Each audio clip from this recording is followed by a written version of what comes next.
no momento que está fora do direito é criticável, no momento que o direito incorpora, ele passa a ser aceitável, incontrolável. E aí temos um problema. Então, é preciso entender que esse momento da escola clássica, para usar esse termo, esse momento do iluminismo, ele será caracterizado por um determinado modelo de processo que é o modelo napoleônico. É um individualismo, tem a perspectiva assentada no compromisso com a perspectiva dos direitos, não estamos preocupados com isso, mas veja que nós não temos, número um, especialmente em termos de processo penal, autonomia de processo penal, nós temos procedimentalismos. Disse ontem, vou pegar a obra do Carrara, que é a mais importante. Se você falar com qualquer italiano e perguntar qual é o nome da escola clássica, é o Carrara. Ninguém vai lembrar dos demais. É de longe o mais importante, mas é muito importante para eles. E esse é o cara que vai ser combatido pela escola positiva. O problema é o Carrara, porque o Carrara vai ter uma organização e um contributo em termos de sistematicidade de um direito penal que nenhum outro teve. Que nenhum outro não conseguiu organizar dessa forma.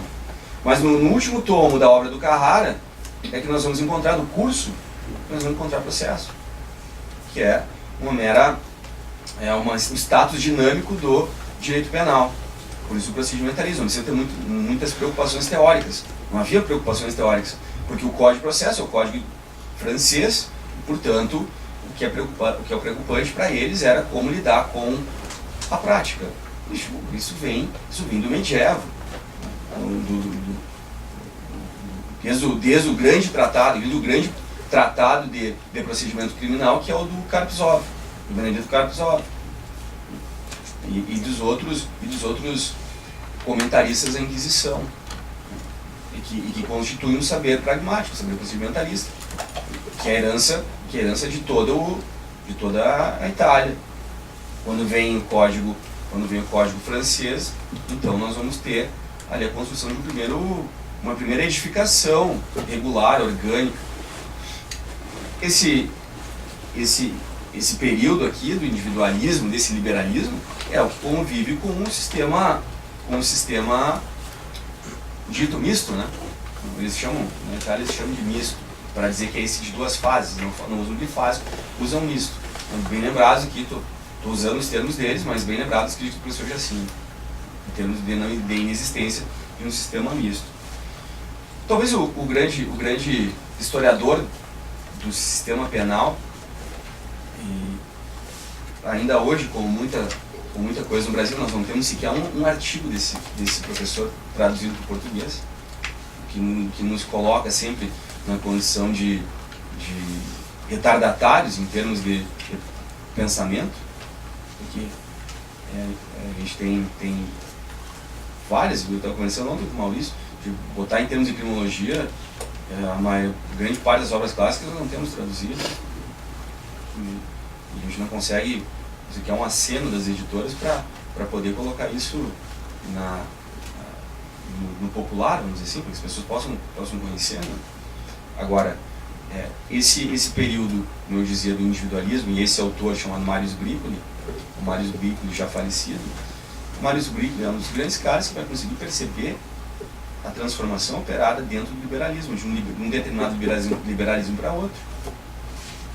Então, eu não posso, digamos assim, não é simplista, não tem sentido algum dizer liberalismo. O liberalismo vai ter várias facetas, e mesmo o liberalismo jurídico, ele é várias coisas. Existe um momento de transição. E o que eu quero que vocês, talvez se pudesse, única dica, eu grave uma única coisa que eu disser. Então, vocês anotem isso aqui. Esse liberalismo, que vai se transformar no elemento, no humus de codificação fascista, ele é sempre justificado a partir de uma continuidade. O que os fascistas vão dizer a todo instante: nós não fugimos das tradições liberais. Eles estavam mentindo? Mais ou menos. Não estavam mentindo.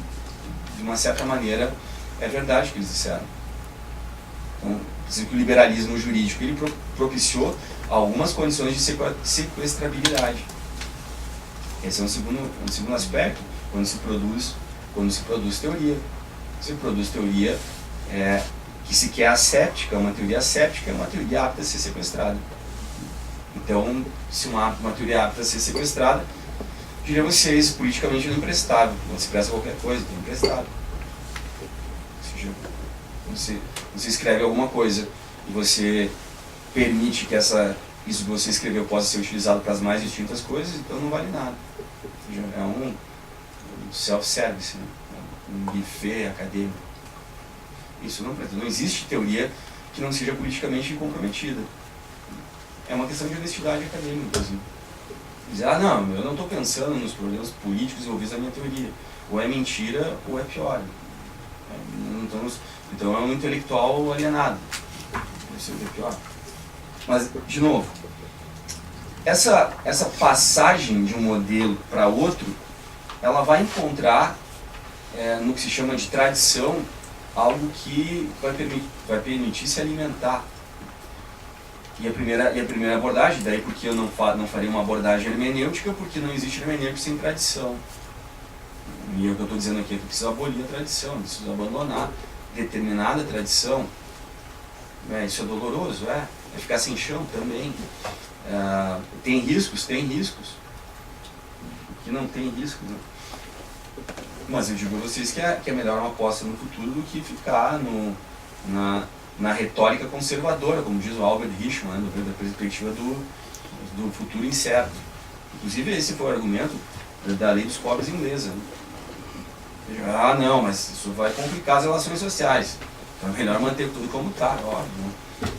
Embora essa perspectiva em relação ao futuro, ela seja uma perspectiva justificada, desde que você saiba em relação àquilo que a gente está movimentando.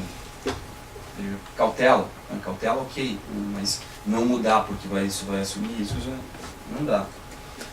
Esse liberalismo político, ele vai ser um liberalismo politicamente anêmico. O liberalismo jurídico, esse que fala o Sbrickler, esse que o Sbrickler vai detectar, será um liberalismo politicamente anêmico.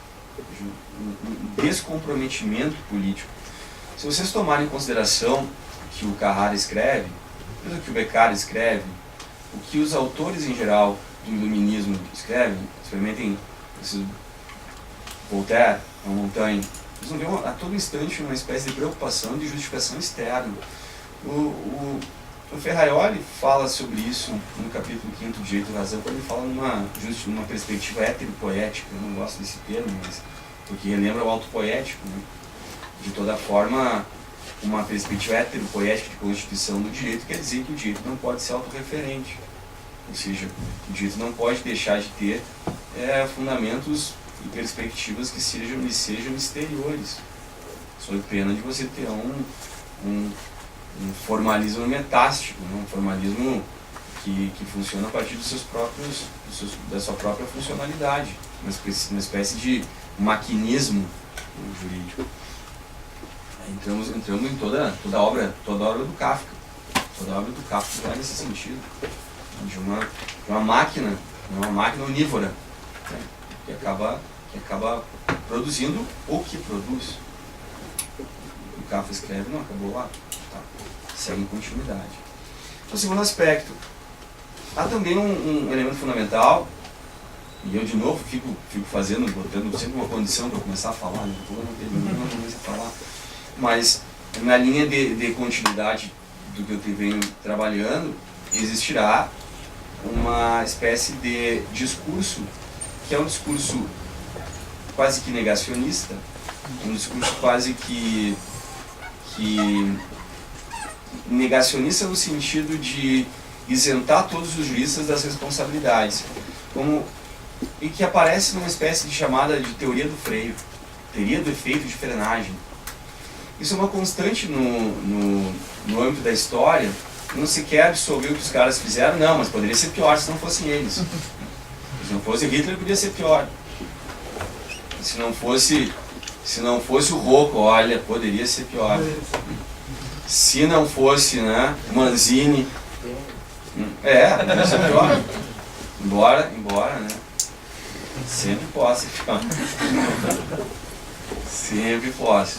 Ora, então, a perspectiva é um tanto de partir para outra seara e de entender que os resultados desse direito, inclusive o nosso, embora o tecnicismo continue ali, as permanências criminológicas positivistas permaneçam ali, mas agora conformadas por uma nova modelagem, fachada ou plasticidade do pós-positivismo, né?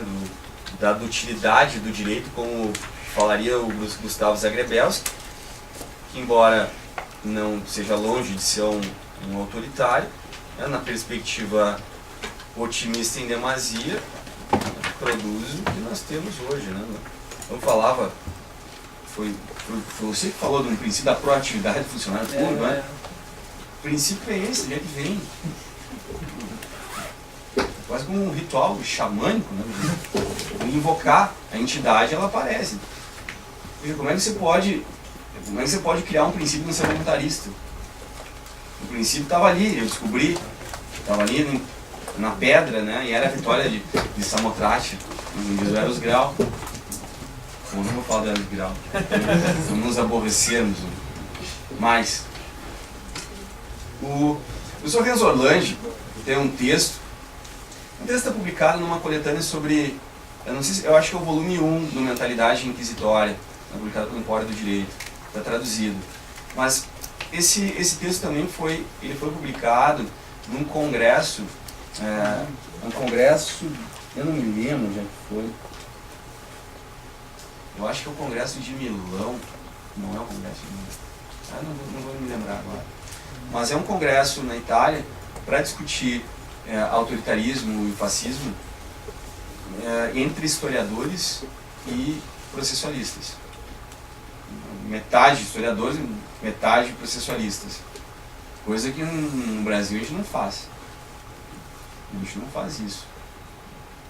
Isso. Quando é história do direito, é só de história do direito. Então, e geralmente não tem nem historiador. A história do direito é um campo específico dominado pelos juristas. Ou seja, o cara cria um campinho ali para poder jogar tranquilo. De toda forma, o Renzo Orlandi, ele abre essa coletânea está, se vocês forçarem a barra, conseguem baixá-la no PDF. Ela está publicada pela Gilfrey, né, que é a editora de Milão, e se chama Direitos Individuais e Processo Penal na Itália Republicana. E conta com vários artigos fantásticos. Nesse especificamente, então, do Renzo Orlandi, o Renzo que vai estar em Porto Alegre, né? Eu estou trazendo ele para dar um ciclo de conferências em dezembro, agora. O Renzo tem esse texto traduzido. E ele divide, né, de forma a poder conseguir enxergar os movimentos reformistas na Itália em três fases. Mas essas três fases são organizadas a partir de três elementos que me interessam. Um elemento que ele chama de situação político-social, o estilo doutrinário e o cenário da reforma. Os três elementos que ele vai tratar para poder estabelecer três fases. O Código Fascista de 30, que é o código italiano, ele tem, claro, toda uma questão de um cenário político-social de transformação do regime político, não há dúvida disso, mas também no campo doutrinário, que é o que me interessa, a reforma de 1930, ela não é tratada como uma reforma, ela é tratada como um ajuste. Eu falava ontem das 10 medidas do ajuste. Na linguagem autoritária, ajuste é você vender uma coisa nova como uma mera uma reforminha. Não, ali, né? Não é a supressão de direitos trabalhistas, é algo que vai melhorar a economia, pensando na economia. Então, como o Renzo Orlandi fala, esses movimentos italianos, um movimento que constitui o Código de 30, esse código, com a queda do regime, só vai ter uma reforma em 1955, com um enfrentamento violento por parte de autores que são considerados democratas. Para dar um exemplo de Giuseppe Leone. Veja, mutatis mutandis e guardadas as devidas proporções, eu acho o Leone pior do que o Rocco. O Rocco era mais honesto. O Leone é um cara que não dá para citar em termos de confiabilidade democrática o Leone. Eu consigo entender um Manzini que escreveu o que escreve e dizendo o que diz, dizendo que o negócio é pressionar as classes subalternas. Agora, eu não consigo entender alguém que autodeclaradamente é um democrático dizer que não, tá ok, que as leis eram fascistas meramente nos nomes, mas na essência não eram. E foi depois ler o que o Leone escreveu. Vocês vão ver se é possível reconciliar um cara desses. Não só ele. Não só ele. Vem algumas surpresas aqui. Foram surpresas para mim. Então, espero que seja também para vocês. Um trabalho de uma professora nova, italiana, chamada Camilla Poesio. Ela faz um comparativo entre as legislações italiana e nazista. A Camilla Poesio, ela vai dizer assim: tiveram 5 condições para a deterioração do que era então considerado Estado de Direito a partir dos liberais, como Carrara, e o surgimento desse novo liberalismo transformado no fascismo. Ela vai dizer assim: primeiro fundamento, se você quer verificar como funciona o sistema fascista, veja o funcionamento das prisões cautelares. Se esse fosse o único, eu não precisava nem avançar, eu fechava aqui e vamos embora. Embora seja, né? Eu preciso justificar porque eu falar mais. Porque eu falava ontem que se você quer entender como se constitui alguns determinados saberes de processo penal, você tem que estudar como se constitui o direito administrativo. A pergunta é: quem é que formula o conceito de poder de polícia? Onde é que vem a ideia de poder de polícia?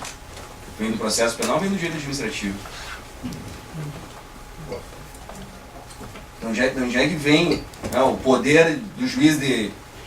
Não, o senhor não pode falar pelo bom andamento da diligência. Não, isso não é objeto da denúncia. Não, o senhor tem que falar porque isso é objeto de outra. Depende do caso, né? Depende de que lado você está. O poder de controle sobre a regularidade dos atos produzidos em audiência vem de onde? Da discricionariedade, né? Basicamente assentado num argumento de administração, porque ali não é no poder jurisdicional, é poder administrativo, a administração da audiência. Isso tudo, então, como diz a Camilla Poesio, faz com que nós tenhamos uma primeira condição, como ela fala, custódia preventiva é um outro nome para detenção policial. Mas o juiz homologa? Sim, o juiz policial homologa. Porque ele está ali na condição de policial e não de juiz. Quer dizer, veja só, se vocês... Em 2012, 2012, eu conduzi uma pesquisa com os alunos sobre o Tribunal de Justiça do Rio Grande do Sul. Obviamente eu já sabia que eu ia encontrar, o que eu ia encontrar, embora não no grau. Para surpresa, né, de todas as apelações criminais investigadas, em que houve decretação de qualquer tipo de prisão, seja ela flagrante, temporária ou preventiva, em todos os processos, exceto os do júri, que eu não posso verificar porque não tem fundamentação, então não tem validade científica, mas todos eles, 100% dos casos, são quase 300 casos, houve a manutenção da prisão transformada em definitivo. Tem prisão flagrante ou preventiva, tem condenação. Nesse período no Rio Grande do Sul, então, a condição de pesquisa foi ter a rastreabilidade da decisão. Então, eu peguei todas as apelações criminais em que eu tinha acesso a despacho da prisão, a sentença e o acórdão. 100% de condenação. Tanto quer dizer o seguinte, que a sorte do cara está lançada naquele instante. Depois o que a gente faz é dar um jeito de... se chama tendência confirmatória. Em termos de psicologia da formação do convencimento. Por isso que os caras, quando um cara do marketing liga para vocês, ele não pergunta: você quer um pacote completo da...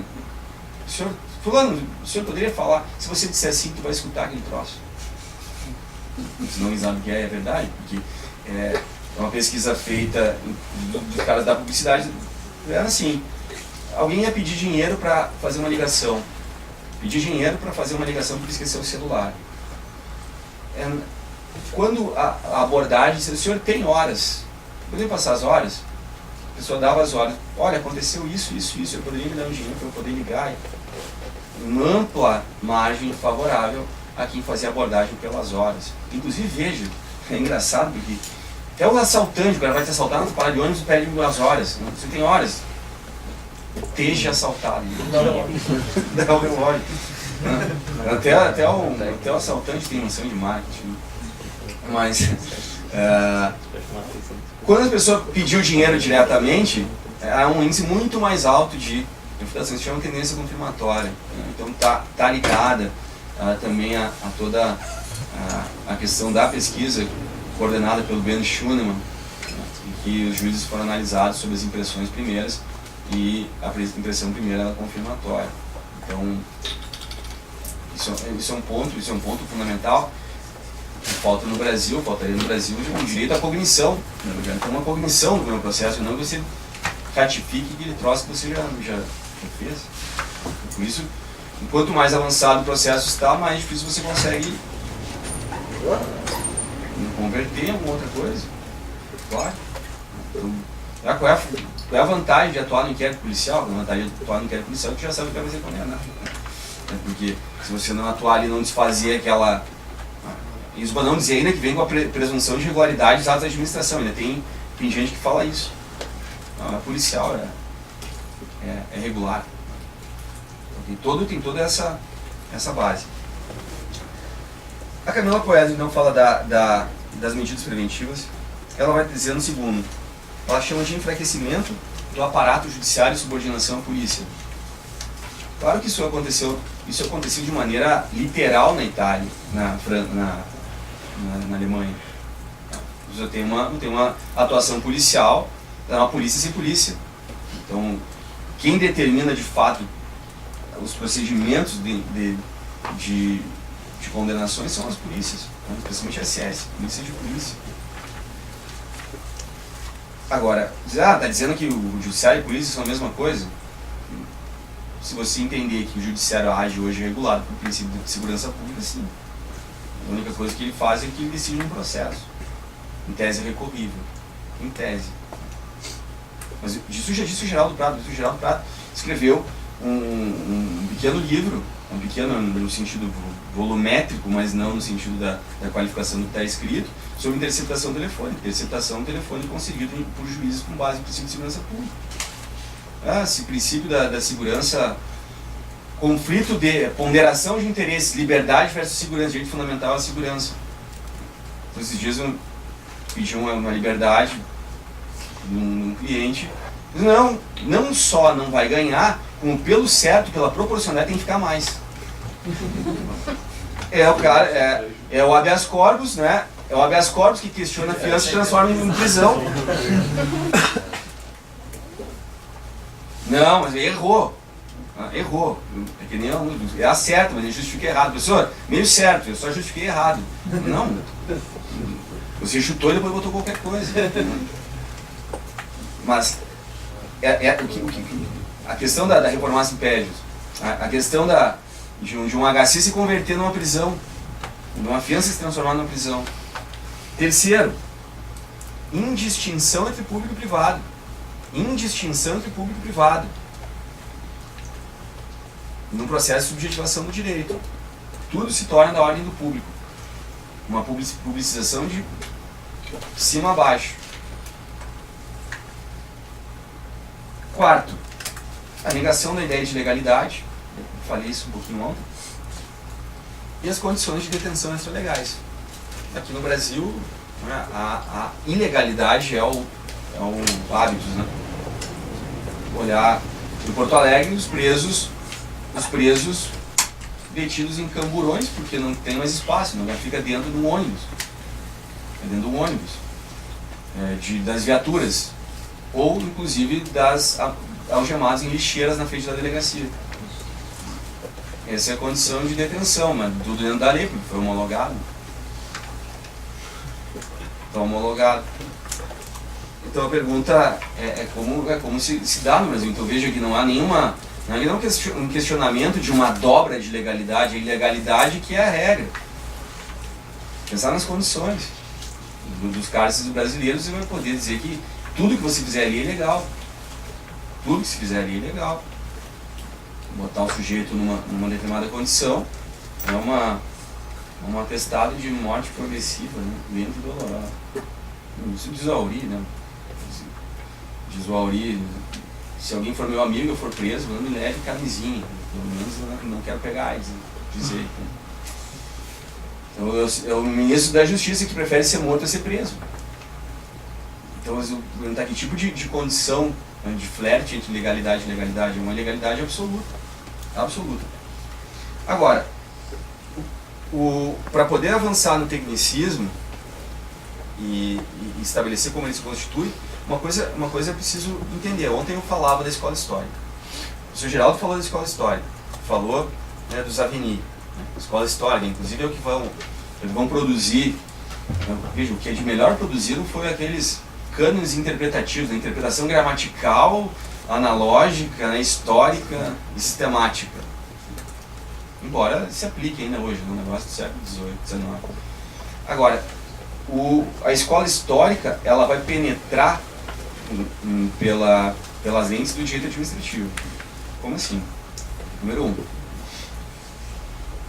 Os caras que vão escrever sobre direito público a partir da escola histórica, que se começa no âmbito germânico, então vocês vão encontrar ali, especialmente o Jelinek, para mim seja o mais expressivo deles, o cara que escreve sobre os status do direito, status libertatis, status civitatis, status subjectionis, vai dividir os direitos subjetivos a partir de status do sujeito.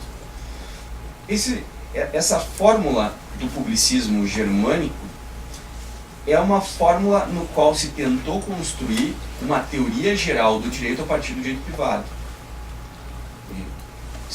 Eu disse isso antes, vem do romanismo, eles não pensem que os romanos estão preocupados com a coisa pública, no sentido de formulações de conceitos de direito público. Não existe isso. Os romanistas, os caras estudam direito romano, mas eles precisam formar uma teoria de direito público, de direito internacional público, de direito de constituição do Estado, direito administrativo. O direito administrativo nasce uma tentativa de explicação pelos conceitos públicos, de relação, de obrigação, de dever, de direito. Isso tudo vem e se tenta construir uma teoria do direito público a partir do privado. Então, aqui ainda a gente está apenas no deslocamento, mas esses autores escrevem e vão formular uma teoria uma pretensão de universalidade como ciência, uma ciência universal do direito, a partir desses conceitos. Quando esses autores escrevem, então a Itália vai se abeberar desses autores, o faz a partir também da constituição de uma teoria publicística, de uma publicística italiana. Justo porque no início do século XX nós vamos ter um momento de conformação e confirmação da unificação italiana. Esse período da unificação italiana. Isso é fundamental, ter uma teoria pública do direito. Quem são os grandes autores nesse momento? Ora, o principal deles eu disse ontem, o Vittorio Emanuele Orlando. O Orlando é fundamental. Mas não só ele, Santi Romano, que rivaliza com o Norberto Bobbio na discussão sobre teoria do ordenamento. O Santi Romano imaginando uma concepção pluralista de direito, pluralista e autoritária. Diverso do Bobbio, que é um liberal iluminista que tenta, de forma racional, pensar o direito. Não à toa o Bobbio escreve o prólogo ao Direito e Razão do Ferraioli, dizendo que o poder tende à expansão, a função do direito é conter o poder. Essa é uma perspectiva de enxergar falando no público. Outro autor, Oreste Ranelletti, outro administrativista. Esses autores vão ser os principais autores a formular os conceitos de legalidade na administração e o poder de polícia. E a transição do movimento de administração para a jurisdição é a transposição dos conceitos da administração para a jurisdição. Música